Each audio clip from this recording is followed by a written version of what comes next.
लोगों के चेहरे एक दूसरे से नजरें चुरा रहे थे।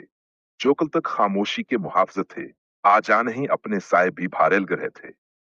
पहला स्मिन लुहार के घर सबसे पहले समम पहुंचा। उसके बच्चे दरवाजे पर खड़े थे।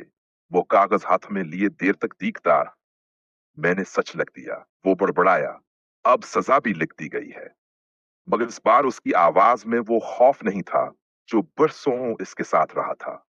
बस एक थकन थी और अजीब सी कबूलियत। जीनब का सामना दोपहर के वक्त जीनब को भी बुलाया गया। वो शहर के दफ्तर पहुंची तो दीवारें ऊंची लगें और कमरे सर्द। अफसर ने पूछा, क्या तुम दबाव में थीं? क्या किसी ने मजबूर किया? कहा। जीनब ने सर उठाया। मुझे बरसों खामोश रहने पर मजबूर किया गया। ये गवाही मेरी आजादी है। कमरे में चंद लम्हे की खामोशी के बाद कलम चलने लगा।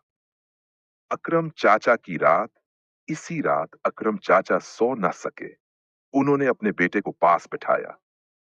बेटा, अगर कल मेरा नाम मिल्ज़िमों में हो तो शर्मिंदा मत होना। मैंने जो छुपाया उसकी कीमत में अदा करना चाहता हूं।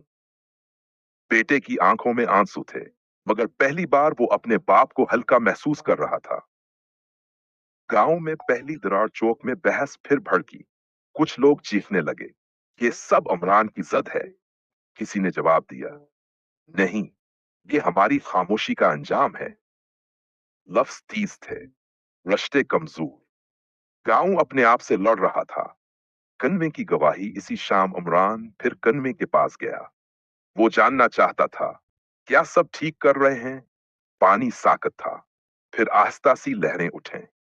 वो लड़का फिर नजर आया, मगर इस बार इसके चेहरे पर सुकून था। एक मुद्दम आवाज आई, सच को रास्ता मिल गया है। अब अंजाम तुम्हारे हाथ में नहीं, वक्त के हाथ में है। नया सवाल। अगले दिन एक और खबर आई, तहकीकात वसी होंगी। मजीद नाम शामिल हो सकते हैं। अमरान ने जैनब की तरफ देखा। ये सफर अब मजीद लंबा हो गया है, वो बोला। जैनब ने आहिस्ता कहा, मगर अब हम अकेले नहीं हैं।